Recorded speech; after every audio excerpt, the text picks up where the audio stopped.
So everything started with absinthe, really, not the drink, the cat. Abs was from South London and she was a stray, and she was the first cat, and that was before 2019, but she was the one. I fell in love with her. And then I started volunteering at an animal sanctuary in Norfolk where we lived, and it was mainly in the cattery. And I came across obviously lots of animals that were not wanting to be rehomed. No one wanted them because they were old, or they were in a pair, or they were black. So then Cassie came home with me. She was about 17 and beautiful old girl whose owners had died. And then not too long after that was Buster and Bruce. And they were a pair of cats whose owners had died. And they had spent 2 years in the cattery, and they were beautiful. They were about 14. Bruce was also black as well, and black cats have a hard time being rehomed. So they just weren't going, and no one was wanting them. So they ended up coming back as well. And they were wonderful, and they lived till they were around 19. And they were beautiful. And it just sort of went from there, really. Just wanted to help the ones that needed the help the most. Well, rehoming any animal is obviously very important, not buying from breeders. But the disabled and the elderly ones are just so overlooked. And I really wanted to create a space that was just for them, and that they could be safe and happy and looked after and live out however long they have. And just to create a normalisation around it. You know, at the moment, people see a disabled animal and they are, you know, like, oh, that's strange, or oh, look at them, or oh, poor them. And I don't want that. I want people to normalise it, you know, in society. So that's really what I want to do. I want to advocate for them. I want to give them the best possible care and love that they deserve. So all animals are different, obviously. Some adapt quicker than others. We've had animals that, Bobo, for example, she was so traumatised from her experiences that she spent months just in a corner and didn't want to come out of her corner. But eventually she did, and she lived a really wonderful life. But mainly they adjust really well. I really do try and provide a sort of calm, nurturing environment for them, and we do tend to find that they adapt and adjust really quickly. Molly, for example, she's deaf and blind. She's our newest resident at this time, and I had no idea how quickly she would settle. She'd come a long way from Dubai, and obviously it was a brand new environment with brand new animals and new people, and she really adapted ever so quickly. And she's already, you know, running around and playing and just having a lovely time. So I think they will adapt, and as long as you treat them with care and respect and kindness and give them the space that they need, then they'll adapt pretty quickly. Online, obviously, people like to see the cute things, the funny videos and stuff like that, which is also great to do because there are lots of those moments. But obviously the daily reality is a lot of care, is a lot of cleaning, is a lot of diplomacy, keeping everyone happy, making sure no one's grumbly with anyone else, or that everyone has the right food, everyone has enough space. So obviously, and a lot of lifting, like with Foxy. Thankfully she's not massively heavy like our former dog Benny was, but getting her in or out of her wheels, expressing her bladder, making sure she's clean and happy, and making sure you're aware, really. I have to be aware of where everyone is. For example, Molly, our deaf-blind cat, can get up the stairs, she can't get down, so I have to be aware if she goes upstairs that they're, you know, I can't just go out and leave her. I have to make sure I'm aware where she is, bring her down, make sure she's in a safe space, safe environment, that sort of thing, which doesn't make for massively fun Instagram videos. So hence why people tend to see the sort of happy, fun side of sanctuary life. Caring for animals with disabilities, it's not really that dissimilar to caring for able-bodied animals, but you just have to, like I've said previously, be aware of their needs and be aware of their capabilities. I've used Molly as an example of not leaving her upstairs if you're going to leave the house because she can't get down, making sure windows are safe, making sure you've got everything they need, so mobility aids, special diets for health conditions, puppy pads because I need to express Foxy's bladder and help her with her bowels sometimes. Just that sort of thing, you know. You have to accept that there are differences and that you are maybe going to have to give a bit more than you would with possibly an able-bodied pet. But ultimately, they're not that different, really. I think it's just a shift in your mindset rather than looking at what they can't do. Look at what they can do and look what you can do for them. So I know people find the snail rescue thing a bit amusing, and I suppose in a way it is, but it shouldn't be. You know, they deserve love and care as much as any animal. Really, it just came about because I kept seeing crushed snails or injured snails, damaged snails when I was out on my walks, and I just thought, this is just not acceptable. It hurt my heart. So what could I do to help? So I just researched really what to do with a broken, damaged snail and just went with it. So now if I see one that is, you know, savable, then it comes home and goes into the little hospital wing, has a period of weeks or however long it takes to recover its shell. They need good nutrition, they need a calcium source. I use a calcium paste because being vegan, I don't want to use any kind of animal products. And they rehab, they rebuild their shells. They're incredible animals. And then I've bought a little snail home that they go in once they're recovered, and then they'll just live out their days with us because they can't be reintroduced into the wild once they've been in captivity. Really the biggest running cost by far is food.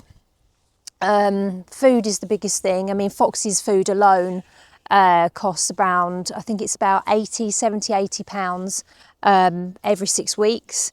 Bob's special diet is £60 a month. And then obviously the other food for the other cats. So that is a big running cost. That's our biggest running cost for sure. And then the second comes after that is cat litter.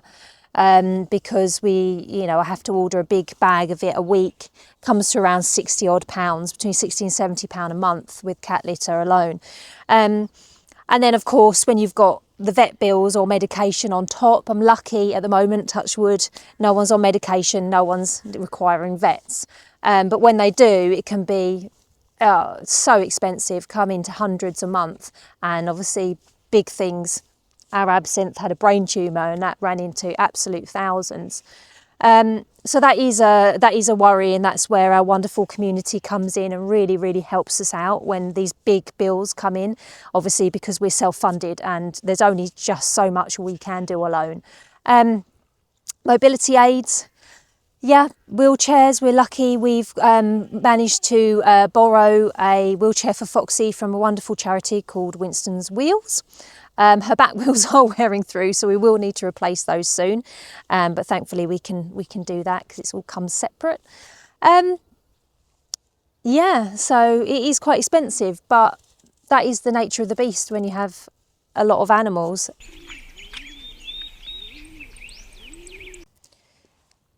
It is really emotional. Giving these elderly and disabled animals a home, but it's incredibly rewarding. It can be very physical with regards to lifting and doing things like that, but I just get so much back from it because they deserve so much.